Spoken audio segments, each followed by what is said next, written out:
Folks, in the great words of Jon Rothstein, this is March. The college basketball regular season is wrapping up as conference tournaments are soon to take center stage. Not only that, spring training is in full force and the MLS enters its second match day of the 2023 regular season. Welcome everyone to Buckeye Sports Breakdown, a show about sports teams from the great state of Ohio. I'm Mahirson Hassan. No quick hits today. Let's get to it. And we'll start off with spring training. So far, the Reds and the Guardians have played a handful of games. We'll take a look at the Reds first. Currently 2-1, 2 wins, 2 losses, and 1 tie, which occurred on Wednesday versus the A's. You will not believe the scoreline, folks. The scoreline was 14-14. Obviously, and I've said this before, I'm not the biggest baseball fan in the world. That may have been a game I would have wanted to attend, although it was kind of a doozy at first, but then the runs came piling on towards the later innings. The Reds had a 10-run 8th inning, and then the A's answered with a 4-run 9th inning, which caused the game to end out 14-14, no extra innings in spring training games, which caused the game to end up in a tie. The Reds played the White Sox today. And then looking at the weekend, they'll host the Royals on Saturday, and then the Angels on the road Sunday. They will also be playing the A's in Vegas for the big league weekend as well. So the squad will be splitting up, and of course, twice the baseball, and of course, as well, twice the amount of players. Should be interesting for the Reds too, as they'll be on a big stage as well in Vegas. Just to keep in mind, the games in Phoenix will be at 3:05 Eastern time. The games in Vegas against the A's will be at 4:05 Eastern. Let's take a look at the Guardians, currently 3-4 this spring training season. Beat the White Sox 9-6 on Wednesday and the Giants 4-3 yesterday. So they're able to turn things around overall. They've got an interesting stretch as they've got the Brewers at home today. They've got the A's on the road Saturday at Hohokam Park here in Phoenix, not in Vegas where the Reds are going. And then they host the Arizona Diamondbacks. So again, a pretty interesting schedule for the Ohio teams here in Phoenix. I still have yet to go to a spring training game. Hopefully I can cross that off once the spring training season ends. I'm actually heading back to Cincinnati for spring break. But when I come back, I will surely be tuning in and definitely go to some games if possible. Let's take a look at MLS now. FC Cincinnati and Columbus had some interesting games overall as the Orange and Blue won 12-1 against Houston, and you had Columbus losing 4-1 against Philly. That was a close one originally, as it was tied 1-1 at half. Let's take a look at FC Cincinnati first. And when I saw the MLS power rankings, I was a little surprised at first, mainly because I did not expect FC Cincinnati to be number 4 overall. Granted, they had a great season last year, ended up 5th in the East, and then made it to the conference semifinals before losing to Philadelphia. But either way, number 4, we'll take it. And they kept that number 4 ranking after their victory against Houston, despite them being bombarded with a lot of chances, both from FC Cincinnati on the offensive standpoint and from what Houston gave them.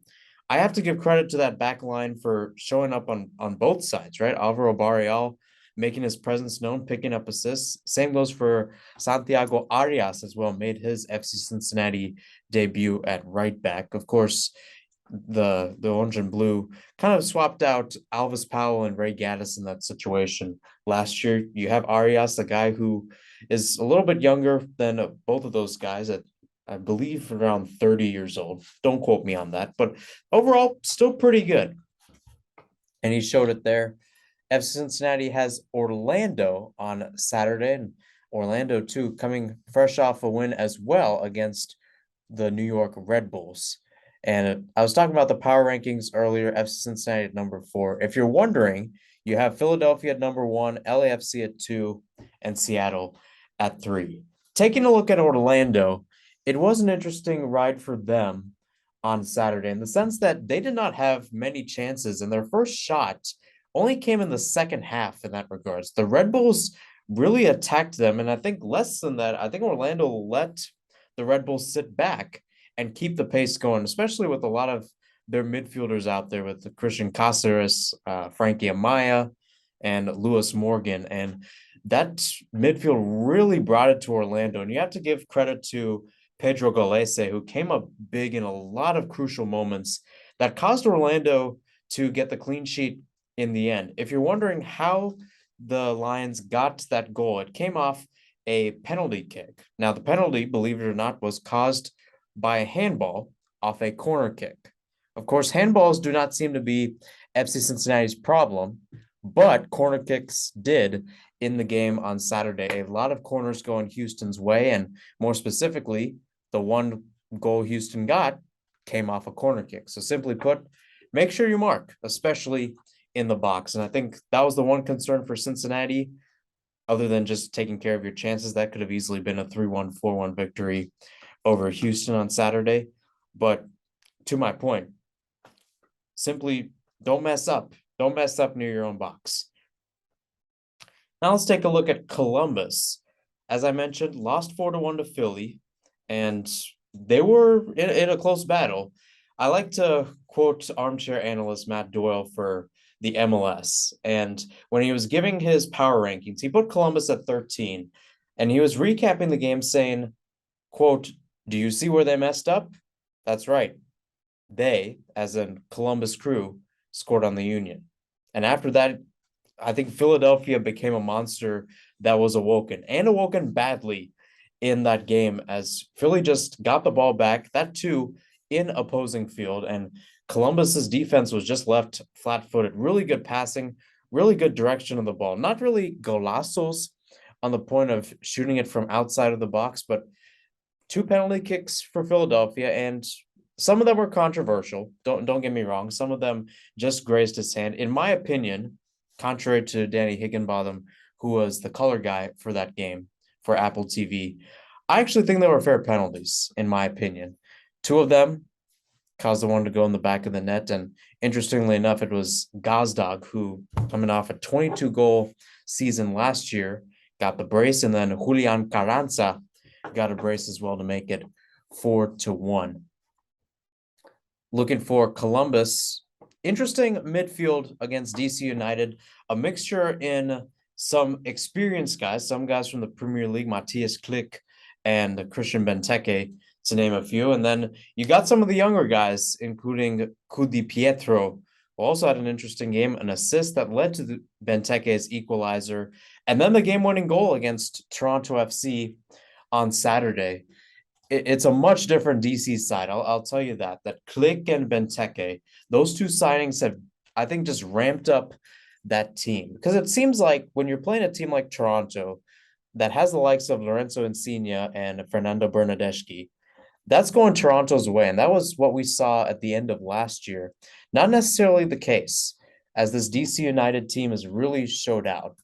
And I think when you look at that upcoming battle, of course, you'll have the matchup where you have Lucas Celarayán against a guy like Chris Durkin, who's kind of that holding midfielder. But I really want to see how this more attacking base for DC goes up against the likes of like Darlington Nagbe.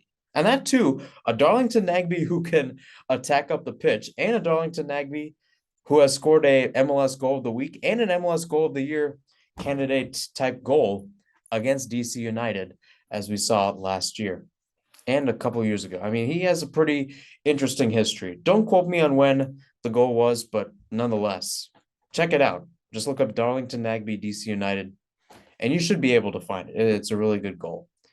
So we talked MLS, we talked spring training, but March is known for college basketball here in the United States, and especially in Ohio. I'll take a quick break and we'll talk about college basketball, including the tournaments coming up currently, and also the end of the regular season for some college basketball teams here in Ohio.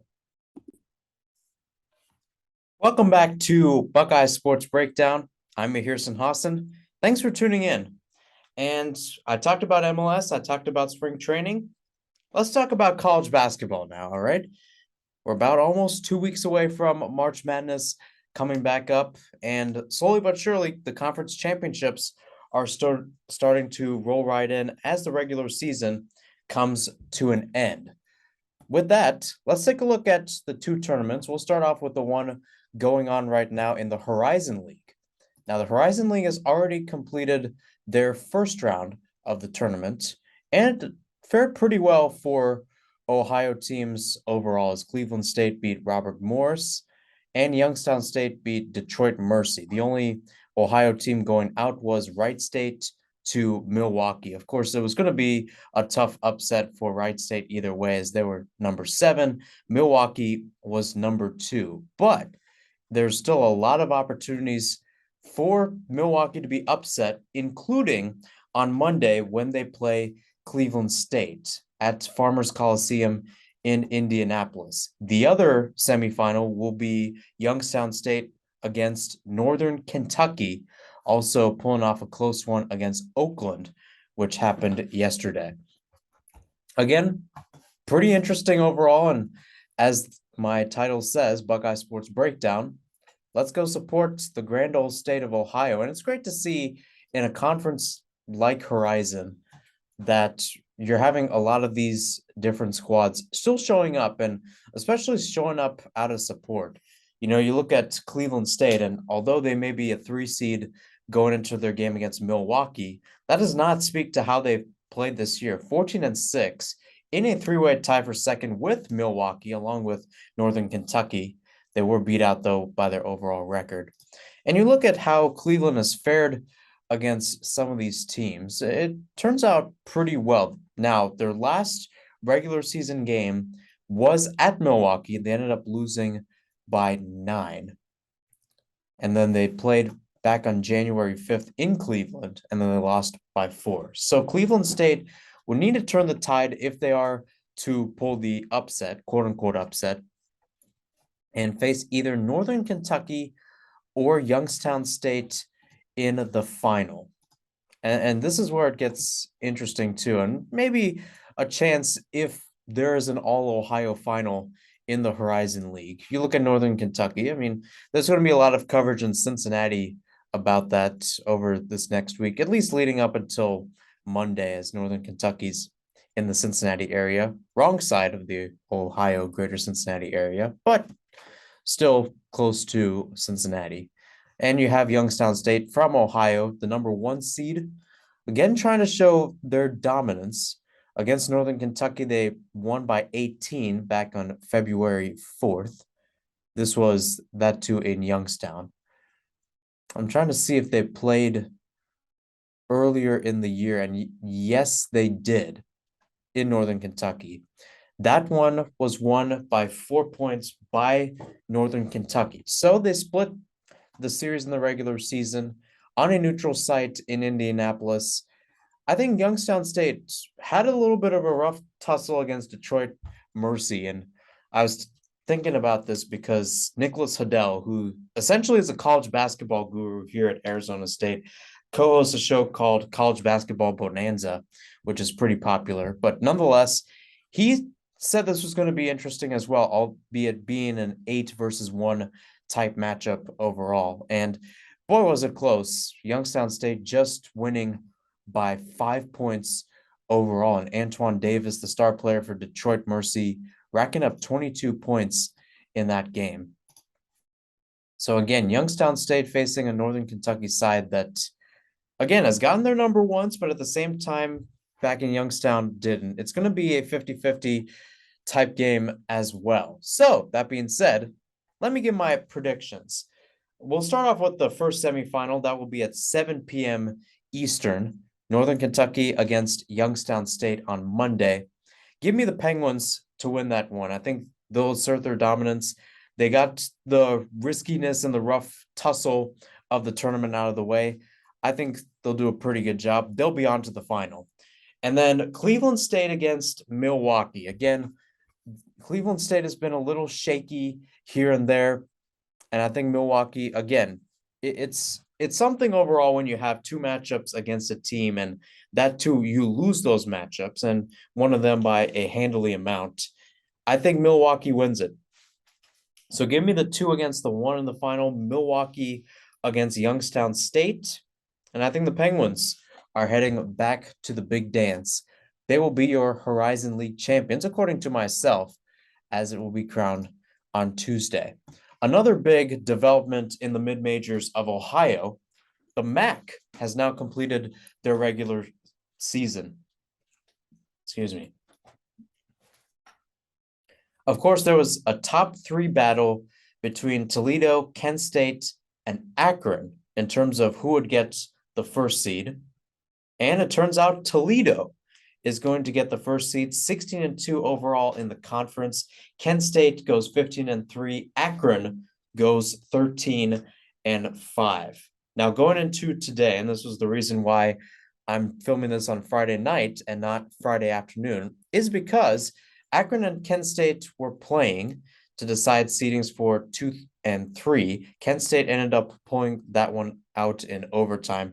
Pretty high scoring game, as I believe the final score was 89-84 in favor of Kent State, and really put into the hands of Toledo where the destiny falls. Because had Toledo lost to Ball State, Kent State would be the first seed and would have to play Ball State and would avoid that tussle in the 3rd versus 2nd seed in a potential semifinal.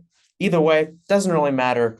At the end of the day, Toledo handily finishes the work against Ball State, wins by 6, but I don't think the score does justice to the way Toledo handled the game against Ball State. They were out in front throughout the game, and they were the better team throughout as well. Going down the standings here in the MAC, there was a question early on whether or not OU would be a 6 seed or a 7 seed. They were able to pick up the win against Bowling Green today, meaning they will be the 5th seed, and they will face Ball State in their first round game. Sure to be a good one over there. And finally, the other Ohio team in this picture, Miami of Ohio. And again, I talked about this earlier, and if I'm not mistaken, the last time I did a deep dive where I gave the signals per se to the basketball teams, green, yellow, or red, I had Miami at a red. I still have them at a red, but they were able to get the number 8 spot in the tournament. Keep in mind, the bottom 4 teams do not make the MAC tournament, so it's not like not like a participation trophy to make the tournament. You make the tournament because you are in the top 8. Some teams are eliminated. And props to Miami of Ohio. They did just that. Although they weren't too well against Buffalo, but either way, that doesn't matter. Bowling Green lost to Ohio. They were getting thumped earlier on. Ohio racked up like 52 points at one point in the first half. In the first half, they got to more than 50 points. So credit to the Bobcats. They needed a statement win, and they got it. Simply put, to Ball State, watch out. It's going to be interesting. So with that, we now have our MAC tournament set up.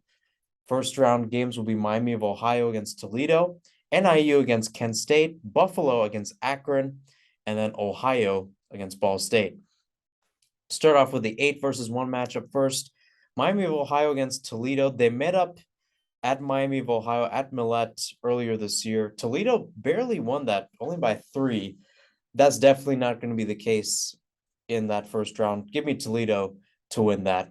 NIU against Kent State. Again, the upper echelons continues. Give me Kent State. Buffalo against Akron. You look at Akron this year, pretty good overall. Beat Buffalo in Buffalo by 17 earlier this year and then 20 at home. Give the Zips to get the W there.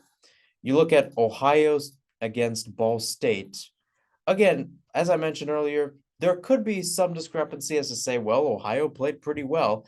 And the fact that the last time OU made the big dance, they were a number 5 seed. Granted, they were the 5 seed because some of their games were canceled due to COVID, but they were the 5 seed and they had the tougher route to the title. That being said, Ball State has also showed their power and class this year against OU. They did lose when they played in Athens. OU, the Bobcats, won by 5 then. And it turns out that was their only result against the Bobcats this year. Ball State, don't get me wrong, they played cagey, and they took Toledo, only lost by 6, only lost to Akron by 4 on this past Tuesday. Again, they picked up losses overall. They're currently on a 3-game losing streak, but at the same time, they've still showed their fight. They just face better teams. So that being said, give me Ball State to win that game. So you have Ball State against Toledo, and this is where it gets interesting from a historical perspective from the past few years and from this year. Simply put, Ball State, despite being on this route per se, on this losing streak, lost today to Toledo, but they did beat Toledo on the road earlier this year by 7 on January 3rd. So another split of the 1-1, and you have a Toledo side that, again, looked dominant in Muncie today, but on the big stage, again, knowing Toledo is there in that spot, maybe the Rockets soar, but I'm going to pull the upset here. This is going to be a bold move, but I'm going to pull upset. Give me Ball State to win that. So it's either Akron or Kent State, a rematch of what we saw tonight, which, boy, oh boy, that was an interesting game. Just to recap it, as I mentioned, Kent State won that by a close margin, I might add. It was very close down the stretch, won that 89-84, but it was pretty close as it was tied 72 all. And that too, Akron was putting up a 3 late. It was about 4.4 seconds left, and Kent State fouled them. Shooter makes all 3 free throws, and we head to overtime.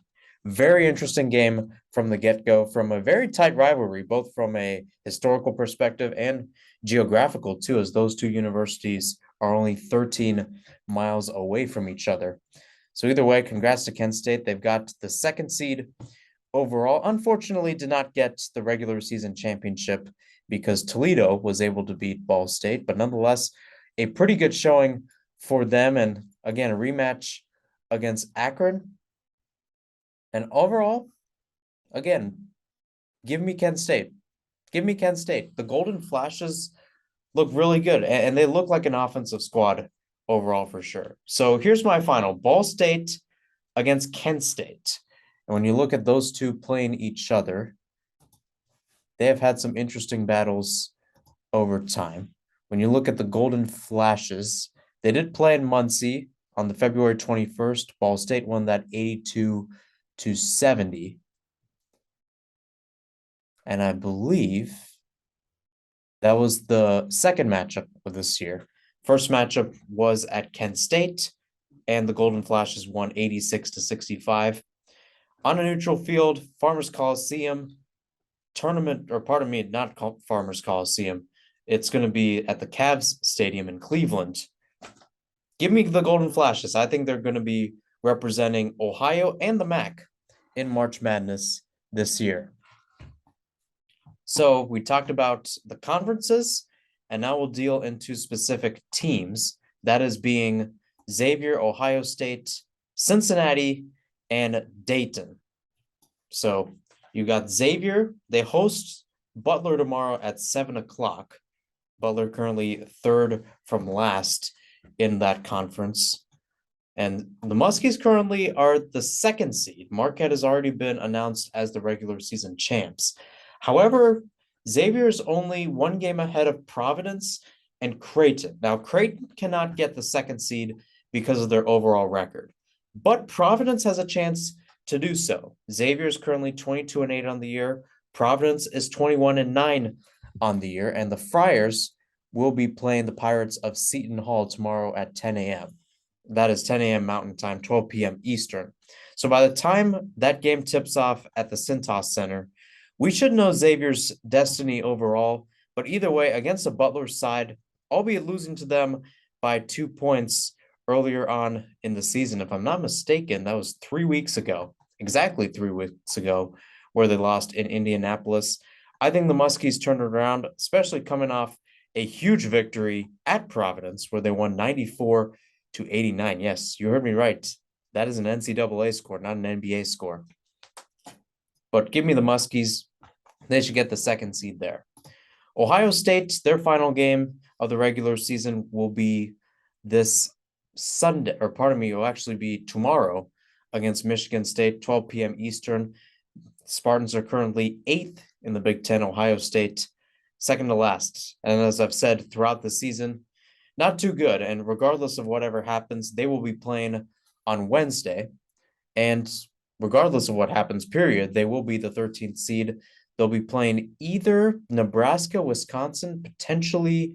Actually, pardon me, they would not play Penn State. Either Wisconsin or Nebraska, depending on how their conference games goes. That will be on Wednesday. Of course, the Big Ten tournament at United Center will be a little bit elongated, 5 days in general, and Ohio State gets it started off on Wednesday.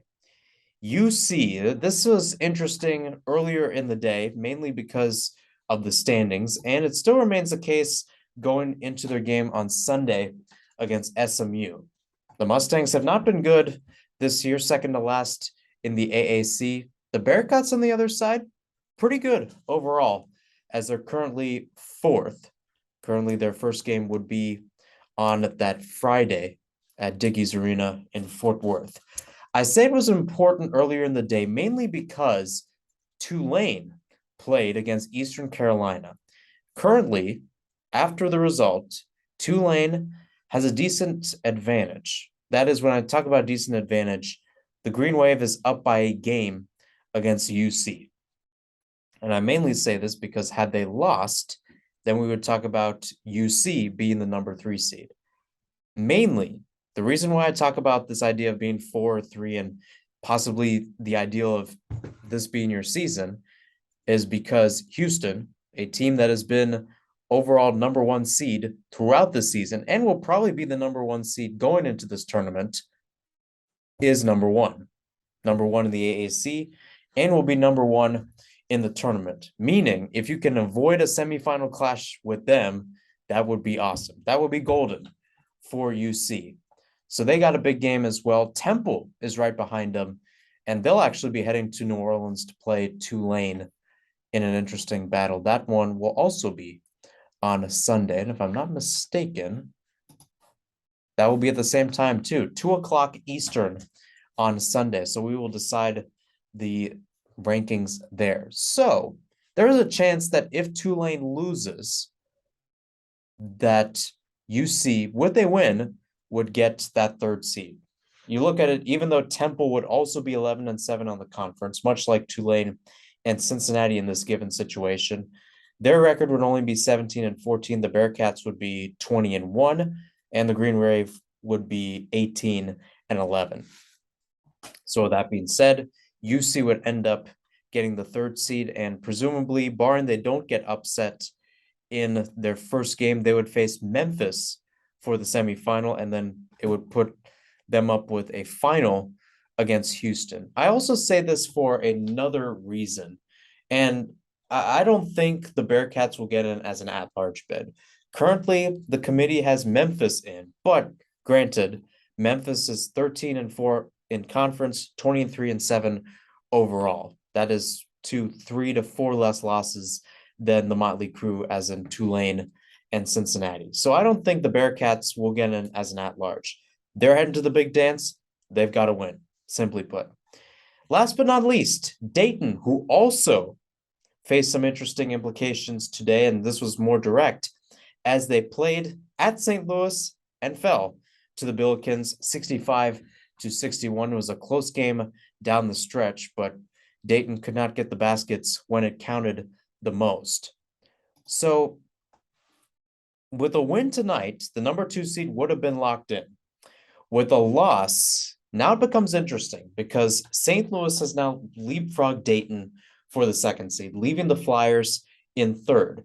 And now the ball's in the court of the Fordham Rams. If Fordham beats Duquesne tomorrow at 2 p.m. Eastern, then Dayton would drop to 4th just based off the standings overall. Fordham is currently 23-7 on the year, Dayton being 20-11. You have a matchup as a 4 seed, your semifinal matchup, or pardon me, your first round matchup, your first game rather, in the tourney would most likely be against Duquesne. and then you'd face VCU in your state semifinal, or pardon me, not a state semifinal, your conference semifinal. You're looking at Dayton's schedule.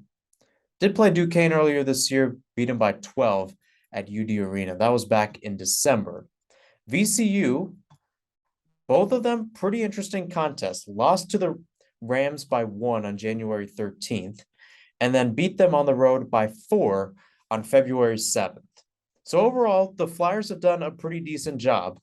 You just have to pray that Fordham doesn't beat Duquesne, and you still have a chance to maybe get some revenge on the Billikens, and then you face potentially VCU in the final. If not, maybe you face Fordham. But either way, for a Dayton side that was a second seed last year and ended up losing in the semifinals, they surely do want to get their revenge in general and get to the final and hopefully get back to March Madness.